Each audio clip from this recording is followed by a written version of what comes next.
Hepinize Hindistan'ın Mumbai şehrinden selamlar. Merhaba. Bu sabah İstanbul'dan direkt buraya geldik. Gözlerimiz biraz uykulu, henüz dinlenemedik. 1 Mart 2026'dayız. Hava 30 derece. Hindistan vizemizi 2 hafta önce aldık. Ankara konsolosluğundan aldık. Pek uğraştırmadılar, güler yüzlüler. Evet. Bizde bayağı ilgilendiler de sağ olsunlar. Şimdi 2 gün Mumbai'yi gezeceğiz. Bugün ilk günümüz. Hindistan hakkında tabii ki ön yargılarımız var. Her ne kadar onları bırakıp gelmeye çalışsak da bu çok zor. İster istemez. Senin beklentin nasıl? Benim herhalde son kapanış videomuzu en çok merak ettiğim ülke olabilir. Yani 3 hafta gezeceğiz yaklaşık. Bizi neler bekliyor gerçekten merak ediyorum. 19-20 gün Hindistan'ı gezeceğiz. Kabaca programı yaptık. Ben daha önce Pakistan'da böyle zor yerlere gittim. Karachi'ye gittim. Mısır'da bazı ücra köşelere gittik. O yüzden burası bizi çok zorlayacağını ben zannetmiyorum. İnşallah da yanılmayız. Şimdi otelimizin önündeyiz. Aslında dakika bir gol bir oldu. Otel fotoğraftakiler gibi çıkmadı. Oda da maalesef kötü. O yüzden çok tavsiye etmiyoruz. Otelin ismini cismini pek yazmayacağım. Havalimanına yakın diye tuttuk. Çünkü 2 gün sonra sabah erkenden buradan uçuşumuz olacak. Şimdi bir taksi uygulamasından taksi çağırıp şehri gezmeye başlayacağız. Klimalı, konforlu araba diye çağırdık. Bu geldi. Bakalım şansımıza.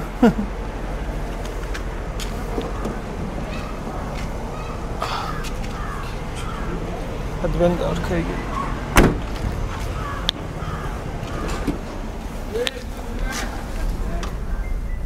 Selamünaleyküm. Gerçi yalan yok. Arabada klima çalışıyor. Klima varmış. Şimdi biz havalimanının yanında konaklıyoruz. Buradan turistik yerlere, şehrin böyle cafcaflı yerlerine gidiş yaklaşık 25-30 kilometre. Taksi ücreti ise 4-5 dolar. Gayet hesaplı. Tuktuklara binseniz o daha da ucuz.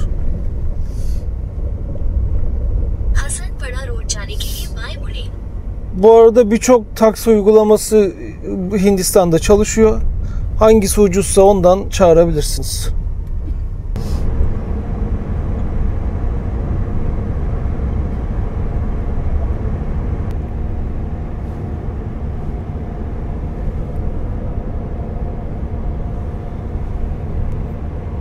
Çok yorgunuz, çok.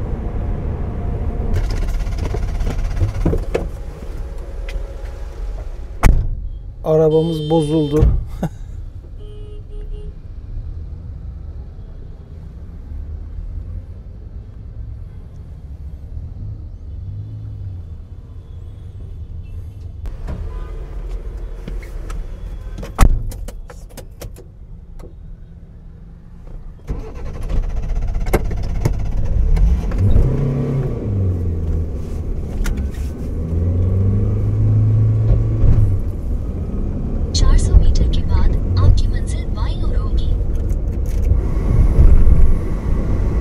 Neyse, sağ salim geldik.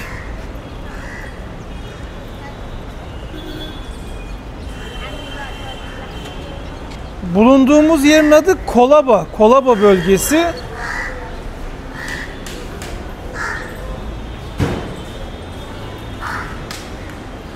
Yani bir yabancı turist olarak Mumbai'de görülecek şeylerin çoğu buralarda. Şimdi biz nereden başlayacağız? Şehrin en ikonik yerinden. Buranın bir kapısı var. Şehrin, hatta Hindistan'ın kapısı diyorlar. Hikayesini de kapıdan anlatalım.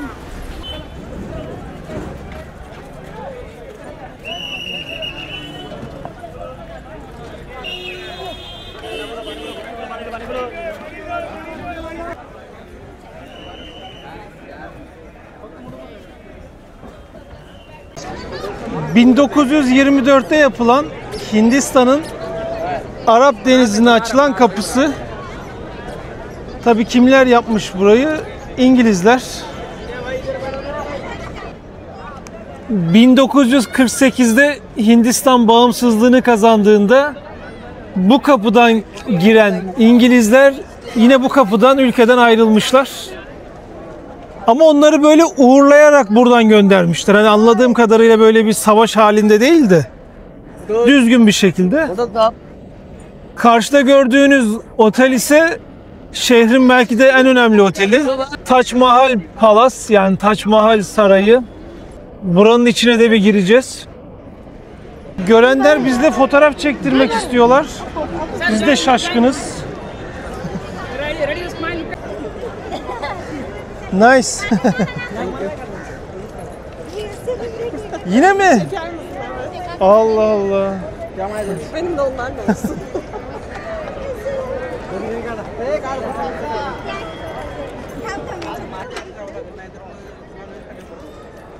Mesela ilk dikkatimizi çeken burada küçük işte satıcılar, fotoğrafınızı çekmek isteyenler geliyor ama kimse ısrar etmiyor.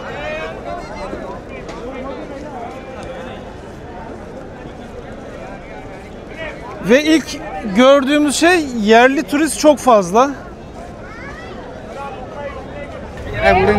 Bakın hemen kapının buradan botlar da civardaki böyle turistik yerlere gidiyor.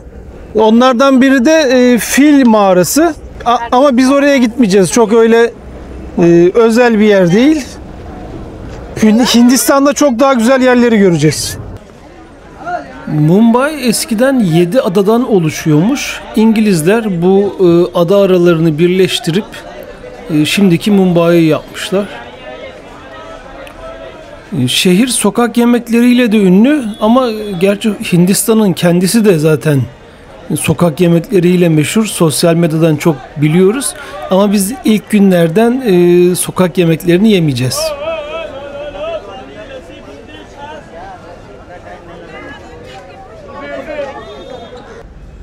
Arada tek tük Avrupalı ya da Amerikalı turistleri de görüyoruz.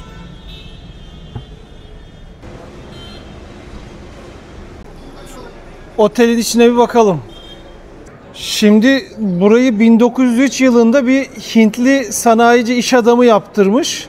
Yaptırmasının sebebi de güya, eğer doğruysa, kendisi Avrupalıların kaldığı bir otelde konaklamak istemiş ama onu kabul etmemişler, almamışlar. O da onlara işte sinirlenip kızıp bu oteli yaptırmış. Kötü komşu ev sahibi yapar misali. Üstünden 100 yıl geçmiş, bakın turistler, yerli yabancı böyle gelip fotoğraf, video çekiyor. Buranın bir de kafe bölümü var, oraya da bakacağız. Ama içerisi mis gibi kokuyor. Muhtemelen şu güllerden dolayı. Hindistan'ın en prestijli otellerinden biriymiş. Yalnız bakın burada böyle küçük vitrinlerde bazı eserleri sergiliyorlar. Burada da bir anı defteri var. Bakın defterde ne yazıyor? Turgut Özal ve Semra Özal. 12 Nisan 1986.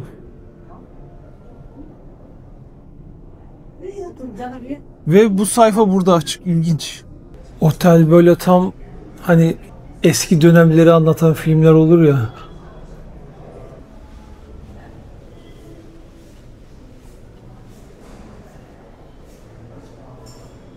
Tabii otelin her yerinde antikalar sergileniyor. Bu da ahşap üstüne sedef kakmayla yapılmış bir fil ve üzerinde güzel süslemeler. Ve burada konaklamak öyle çok uçuk rakamlar değil. Gecelik ortalama $200'dan başlıyor.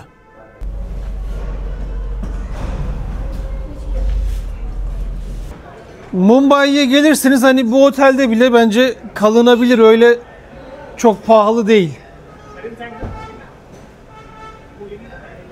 Mumbai tabii Hindistan'ın en önemli şehirlerinden biri. Hatta Hintliler genelde işte bir şekilde Mumbai'ye gelip burada çalışmak, burada yaşamak isterlermiş.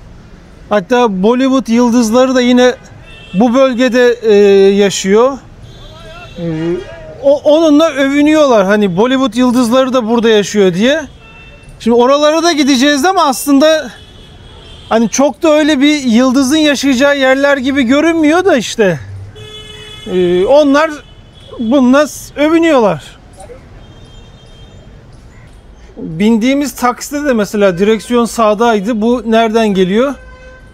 İngiliz sömürgeciliğinden kalan bir durum. Hindistan 1858'de İngiliz kraliyet ailesine bağlanıyor ve bu ta 1948'e kadar sürüyor.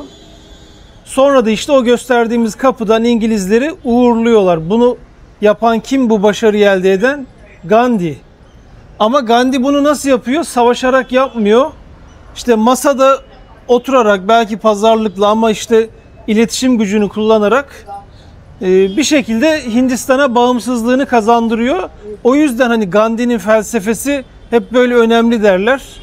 Savaşmadan Hindistan'a özgürlüğünü kazandırmış. Mumbai'de dediğim gibi ülkenin en modern şehirlerinden biri. Yaklaşık 20 milyon nüfusu var. Şu karşıda Starbucks gördük, bir bakalım dedik ya. Bir kahve molası verebiliriz. 2 kahve 9 dolar. İçerisi mis gibi, tertemiz, serin. Yani bildiğiniz Starbucks neyse burada öyle. Kahvemizi içtik, yine merkezde geziyoruz. Şimdi burada tabii Hintçe konuşuluyor, İngilizce konuşuluyor ama Mumbai'nin resmi dili Marathi'ymiş. Yani o da Hintçeden biraz farklıymış aslında. Ve Hindistan'da toplam 22 resmi dil varmış. Yani iyi kötü kimle konuşsak bugün İngilizce çatpat biliyorlardı. Kimisi çok iyi biliyordu. Mesela karşıda bir tane daha Starbucks var. Ben bu kadar çok göreceğimizi tahmin etmiyordum. Niye tahmin etmiyorduk? Çünkü buralara gelenler genelde köhne yerlere gidip oraları gösteriyorlar. Siz de zannediyorsunuz ki bütün Hindistan böyle. Yol üstünde bir sanat sokağına denk geldik diyeyim. Sulu boya sanırım. Ablamız da burada yapıyor.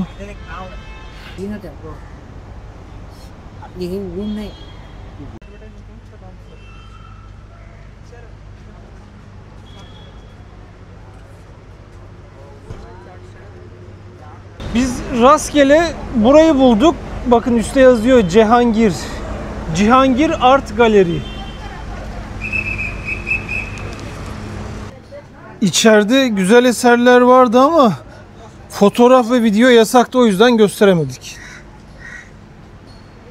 Biz farkında olmadan böyle sanat sokağına ya da bu gibi şeylerin bol olduğu bölgeye gelmişiz. Bakın şimdi İngiliz esintisini sadece direksiyonun sağda olmasında değil, karşıdaki yapılarda da görüyorsunuz. Şu da kütüphane. Oraya da bakacağız.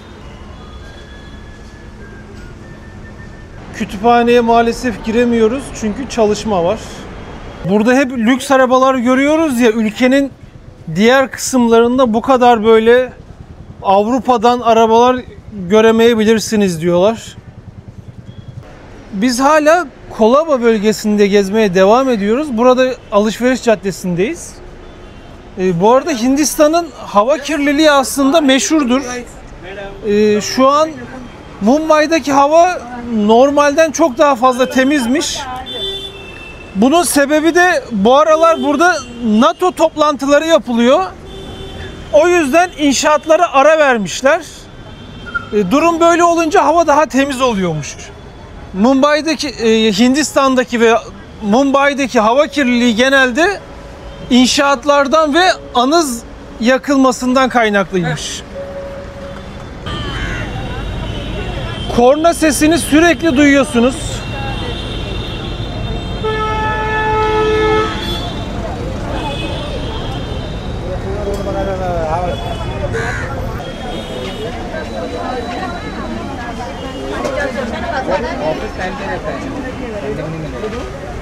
Yani normalde şu içeriden yürüyorduk ama oradan gidilmiyor. Bir de ürünler çok kalitesiz.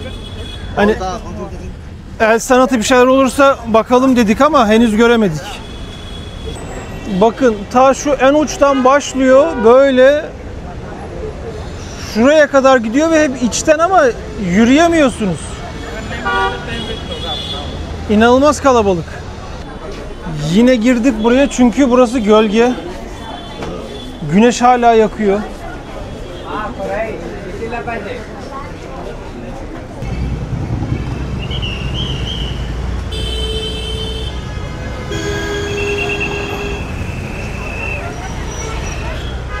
Kolaba tarafını iyi kötü gezdik. Tabi tek tek her binaya girmedik ama kabaca anladık, anladınız. Hacı Ali dergahına gideceğiz. Bir türbe daha doğrusu. Yani öyle anladık. Yine taksi çağırdık, taksiyle geçiyoruz. Şimdi gideceğimiz türbe ve cami bu denizin biraz içinde kalıyor. Bu sahil boyunca da gördüğünüz gibi insanlar oturuyor. Ama bizdeki gibi bir sahil kültürü yok. Yani böyle bir deniz kenarı var ama kenarda bir kafe, restoran olsun öyle bir şey maalesef yok. Yani dışarıda hissedilen 30 derecenin üzerinde ve güneş gerçekten çok yakıyor. Biz güneş kremi sürdük.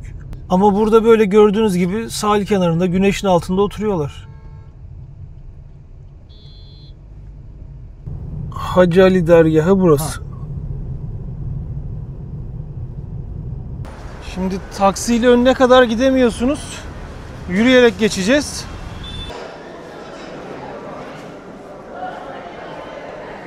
Şimdi burası aslında küçük bir adacık gibi düşünebilirsiniz. Burada gelgit oluyor. Şu an sular çekilmiş durumda. O yüzden böyle kayaları görebiliyoruz. Buraya sadece Müslümanlar gelmiyormuş. Hacı Ali'ye saygısından dolayı Hindular, diğer dinlere inananlar da geliyormuş. Hacı Ali zamanında Mekke'ye giderken yolda hayatını kaybediyor. Hani rivayet böyle. Ve bir şekilde onun tabudu ya da ölü bedeni burada bulunuyor. Bu denizden çıkıyor ve çıktığı yere de böyle türbe ve cami yapıyorlar. O yüzden burası böyle kalabalık, insanlar geliyor. Cuma günü ise içeri giremezsin diyorlar. Tabii böyle bir yerin önünde böyle olmasını istemeyiz ama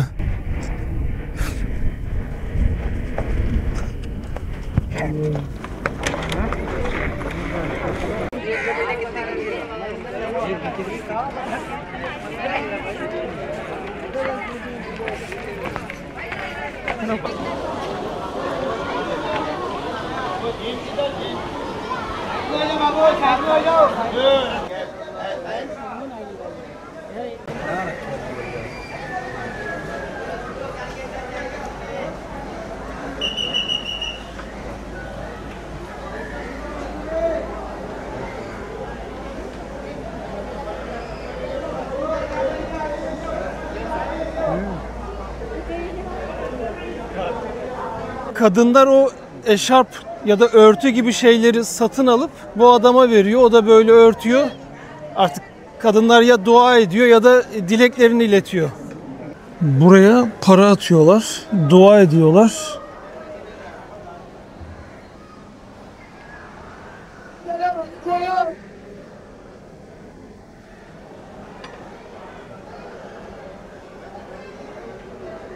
Yani türbe tarafı buraydı. Gördüğünüz gibi aşırı renkli.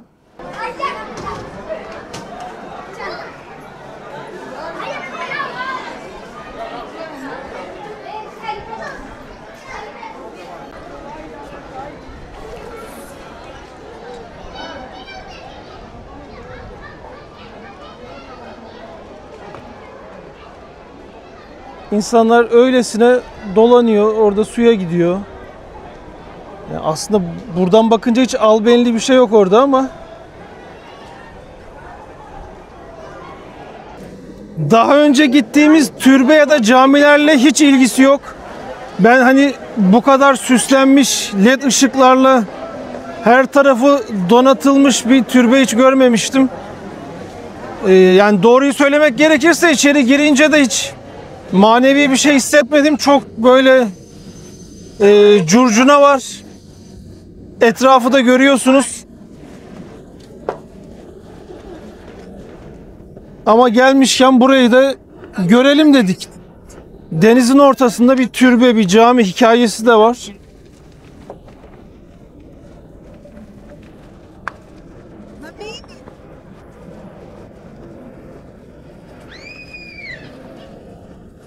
Bugün yorulduk. Yol yorgunluğu da var. Şimdi akşam yemeği için böyle düzgün bir yere gideceğiz. Günü de orada bitiririz herhalde. Yalnız buraya girdik çıktık bir tane turist görmedik gerçekten. Hani merkezde turist vardı ama burada hiç yok. Şimdi buradaki güzel bir alışveriş merkezlerinden birine gidiyoruz. Yemeğimizi de orada yiyeceğiz. Phoenix Palladium'a geldik.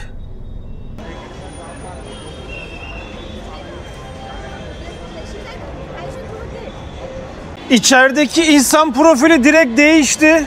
Pakistan'da bu tarz alışveriş merkezlerinde damsız içeri alınmıyordu. Yani 3 erkek 4 erkek içeri giremiyordunuz.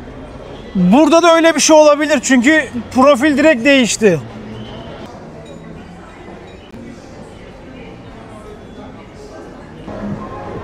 Her türlü restoran var.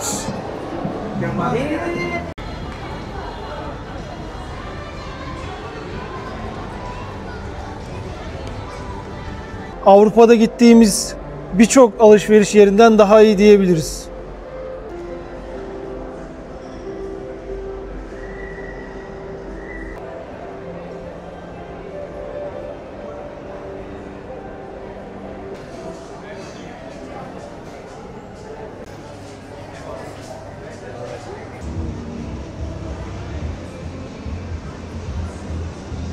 Phoenix Palladium'da Dobara'da akşam yemeğimizi yedik. İçeride müzik var, o yüzden çok orada kayıt alamadık. Hindistan'daki ilk akşam yemeğimiz nasıldı? Çok güzeldi. Bekliyor muydun böyle? Hayır, beklemiyordum. Ben pizza istedim ama pizza değildi o. O gözleme üstü pizza Bol mısın? baharatlı, böyle domatesin üstüne kaşar. Evet yani ama çok güzeldi. Yerel bir şeydi o, belli yani. İtalyan pizzası gibi değildi. Yani benim yemekte aslında benim derken ortaya söyledik. Evet. Koyun etli biryani.